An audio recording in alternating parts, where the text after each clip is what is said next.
Indonesia, Salom Nusantara, dari Sabang sampai Merauke, dari Miangas sampai Pulau Rote. Mantala iman kita, mantala kasih kita, mantala pengharapan kita, tentunya dalam Yesus Kristus menjadi Tuhan dan Juru Selamat kita dan Juru Selamat dunia. Jangan katakan bahwa Yesus bukan Tuhan, jangan katakan pula bahwa Yesus bukan Juru Selamat. Dia adalah Tuhan, Dia adalah Juru Selamat. Kalau engkau percaya, engkau akan diselamatkan. Engkau tidak percaya, engkau akan dihukum. Yohanes 3 ayat 36. Yesus sudah berkata dalam Yohanes 14 ayat, karena akulah jalan dan kebenaran dan hidup, tiada seorang sampai kepada Allah kalau tidak melalui aku. Dan Petrus menimpalinya dalam Kisah Rasul 4 ayat 12. Dan keselamatan tidak ada dalam siapapun juga selain dalam Dia, Yesus Kristus. Karena di bawah korong langit ini tidak ada nama lain yang diberikan kepada manusia yang olehnya kita diselamatkan. Dan Yohanes 3 ayat 16, karena begitu besar kasih Allah akan dunia ini, sehingga Ia mengaruniakan anaknya yang tunggal, supaya setiap orang percaya kepada tidak binasa, melainkan beroleh hidup yang kekal. Mantap! Dan Alkitab juga mengatakan bahwa dengan hati percaya engkau dibenarkan, dengan mulut mengaku engkau diselamatkan. Roma 10 ayat 9 dan 10. Puji nama Tuhan, semoga di malam hari ini kita rilekskan hati kita untuk mendengarkan firman Allah setelah kita beraktivitas seharian, dan kiranya Tuhan tetap memberikan kita kekuatan untuk melakukan segala aktivitas kita. Mungkin masih ada yang kita melakukan, biarlah Tuhan senantiasa menyertai. Tapi izinkan kita meriliskan hati kita untuk mendengarkan firman Allah. Iman timbul dari pendengaran firman Kristus. Terima kasih. Mari kita berdoa. Kiranya kekuatan Tuhan, kekuatan firman, kekuatan Roh Kudus, kekuatan doa, kekuatan iman menyertai setiap kami, sehingga Tuhan kami boleh memberikan buah dalam hidup ini. Dalam nama Yesus. Haleluya. Amin. Saya akan membacakan ayat 21 bagian 22 dan 20 bagian terakhir. Tetapi jika aku harus hidup di dunia ini, itu berarti bagiku bekerja memberikan buah, memberi buah. Ayat 20, di sana dikatakan, demikian pun sekarang Kristus dengan nyata dimuliakan dalam tubuhku, baik oleh hidupku maupun oleh matiku. Haleluya. Jadi di sini saya mau katakan kepada kita kembali, ini bagian yang kedua, hidup memberi buah. Ya, kita sudah bagaimana buah Roh Kudus ada dalam hidup kita, yang walaupun kita mungkin tidak sehebat orang-orang, tetapi kita mau belajar satu demi satu untuk kita lakukan seturut dengan apa yang Tuhan mampukan kepada kita. Dan yang kedua, bagaimana talenta yang kita terima, buah itu, buah kemampuan yang Tuhan atau buah pekerjaan yang Tuhan berikan kepada kita, kita boleh pakai untuk kemuliaan Tuhan. Dan yang ketiga, buah keselamatan, di mana kita sebagai orang-orang yang percaya punya tanggung jawab tentang amanat agung untuk menyampaikan Injil bagi semua orang, sehingga semua orang juga diselamatkan. Puji nama Tuhan. Kiranya Tuhan Yesus memberkati kita, dan kita akan masuk kepada bagian yang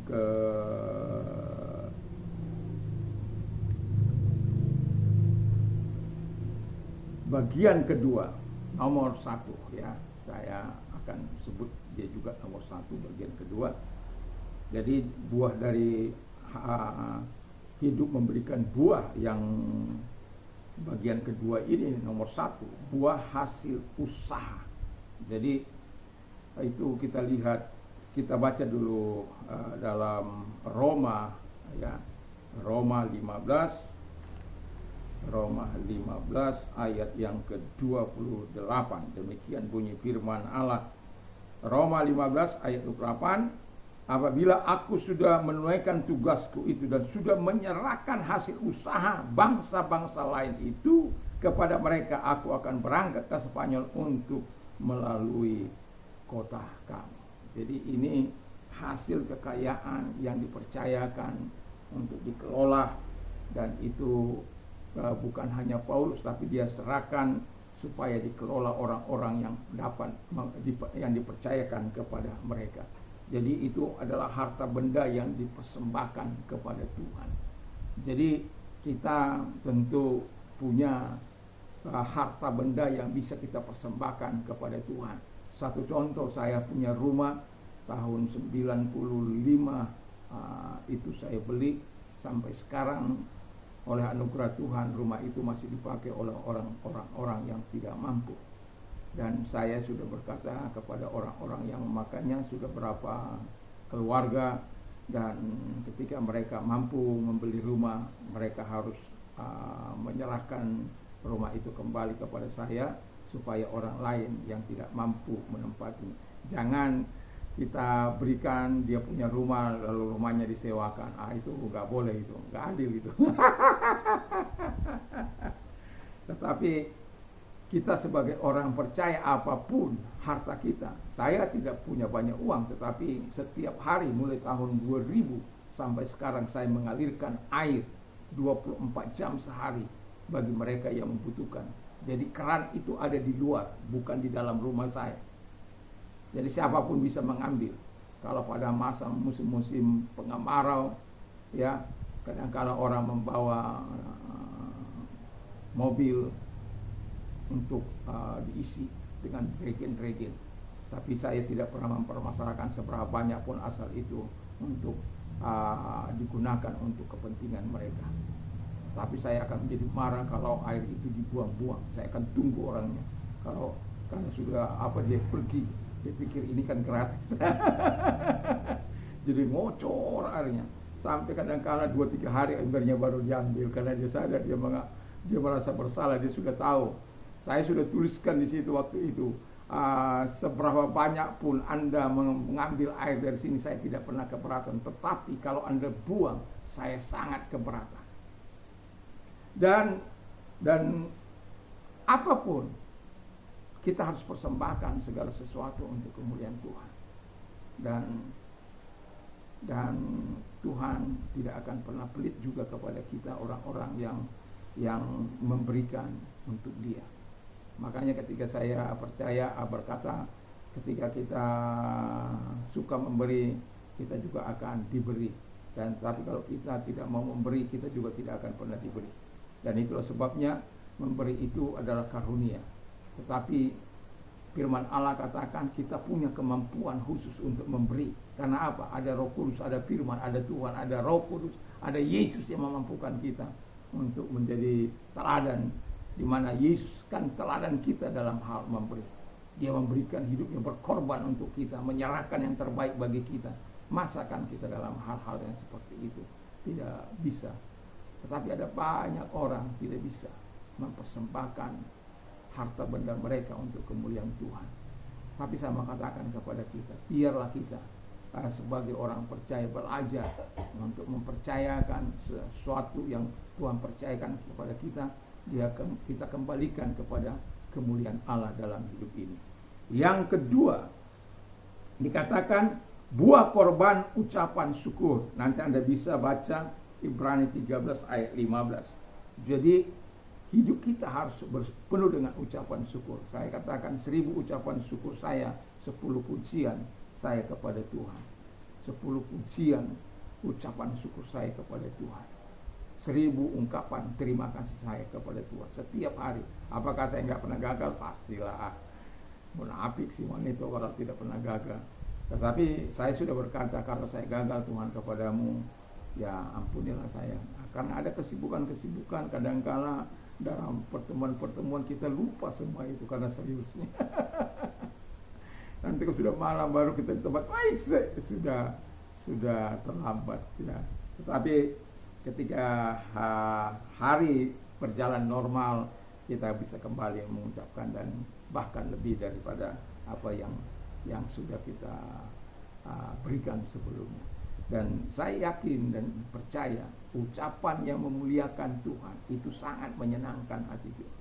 Kita ekspresikan dari rasa kekaguman kita. Kapan Anda terakhir menangis? Saya tidak tahu. Tetapi saya mau katakan,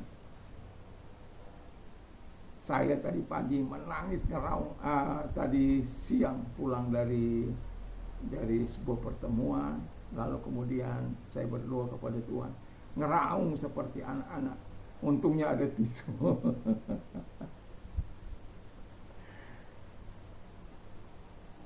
Saya bukan menangis tentang diri saya, tapi saya melihat jiwa-jiwa yang terhilang, jiwa-jiwa yang ada itu.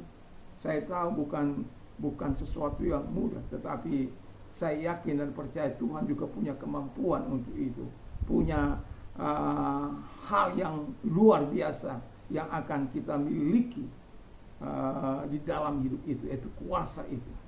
Dan itu sebabnya korban ucapan syukur yang memuliakan Allah itu kita harus persembahkan kepada Tuhan. Supaya apa? Tuhan dimuliakan dalam segala hal yang baik dari hidup kita. Muliakan Tuhan, ekspresikan rasa kekagumanmu dengan pujian, dengan sukacita, dengan macam-macam lah yang bisa kita persembahkan kepada Tuhan dengan bibir yang memuliakan Allah. Dan kemudian yang terakhir adalah buah ibadahmu yang sejati. Nanti Anda bisa baca dalam Roma 12 ayat yang pertama, di mana mempersembahkan tubuh sebagai persembahan yang hidup. Jadi bukan hanya persembahan yang biasa-biasa, hidup, lalu kudus dan berkenan kepada Allah. Wow, itu sesuatu yang luar biasa. Kita katakan itu adalah ibadahmu yang sejati. Jadi yang ketiga ini dalam bagian kedua, hidup memberikan buah, yaitu buah ibadahmu yang sejati. Mudah mempersembahkan tubuh kita sebagai persembahan yang hidup? Tidak. Kudus apalagi? Yang berkenan apalagi? Tetapi Alkitab mengatakan dengan jelas supaya kita mempersembahkan tubuh kita sebagai persembahan yang hidup, kudus dan berkenan di hadapan Allah. Itulah ibadahmu yang sejati. Makanya setiap kali kita bertemu dengan Tuhan, apa yang kita katakan kepada Tuhan? Ampuni saya Tuhan, buat dosa-dosaku, buat kelemahanku, buat kekurangan. Di hari ini, kalau pada hari malam kita bertemu, kalau di pagi ini, ampuni aku Tuhan, supaya Engkau mengawal saya, dan saya biarkan Engkau menjadi Raja, menjadi Tuhan di dalam hati, memerintah dalam hati ini. Kau hancurkan hatiku di hadapan Tuhan. Dan sesuatu yang sangat luar biasa. Kapan Anda puasa terakhir kali kepada Tuhan? Saya hari ini berpuasa setengah hari oleh karena ada pertemuan. Ya, tapi saya mau katakan kepada kita, saya mulai malam, kemudian jam 12 lewat baru saya buka. Yang mau saya katakan kepada kita, mari biar kita mempersembahkan hidup kita ini sebagai persembahan yang hidup, kudus dan berkenan kepada Allah, supaya Allah dimuliakan dalam hidup ini. Jadi ada 6 buah yang Tuhan harapkan kita hasilkan dari hidup kita. Yang pertama buah Roh Kudus, yang kedua buah kemampuan atau pekerjaan dari talenta yang kita hasilkan atau yang kita miliki, atau bakat atau skill atau keahlian yang kita miliki, kita persembahkan untuk kemuliaan Tuhan. Yang ketiga yaitu buah keselamatan. Bagian kedua ini, yang pertama itu buah hasil usaha, yaitu harta benda yang kita peroleh, seperti apa yang dilakukan oleh menghimpun dana dari bangsa-bangsa, dan kemudian dipersembahkan dan dikelola oleh orang-orang yang memang dipercayakan untuk itu oleh Paulus. Lalu kemudian dikatakan oleh firman Allah, buah korban ucapan syukur. Jadi setiap hari kita harus mengucapkan syukur kepada Tuhan, buah yang dimana bibir kita memuliakan Tuhan itu. Dan kemudian buah ibadah yang sejati, yaitu buah ibadah sejati itu adalah dimana kita mempersembahkan tubuh kita sebagai persembahan yang hidup, kudus dan berkenan kepada Allah. Kiranya Tuhan Yesus memberkati kita. Mari kita tunduk kepala dan kita berdoa. Biar kami memberikan buah dalam hidup kami selama kami hidup. Tuhan tolong kami dalam nama Yesus. Dan kami juga berdoa kepada yang sakit dalam nama Yesus, segala sakit penyakit yang mereka miliki, aku perintahkan keluar dalam nama Yesus, dan oleh birul-Mu Engkau sembuh, oleh kuasanya Engkau sembuh. Terima kasih Tuhan. Dan bagi mereka-mereka yang menghadapi persoalan, kami berdoa kepada mereka, Engkau bantu mereka, Engkau tolong mereka, semuanya dalam nama Yesus Kristus. Kami bersyukur dan kami berdoa. Haleluya. Amin. Dan selamat malam kalau kita mau tidur jangan lupa berdoa, membaca firman Allah dan memperkatakan firman Allah dalam hidup kita. Dan biarlah ketika kita memperkatakan firman Allah kita mau tidur, Tuhan memberkati kita dengan deep sleep-nya. Kita bangun besok pagi dengan tubuh yang sehat, kembali memuliakan Tuhan. Mantap, mantap, mantap.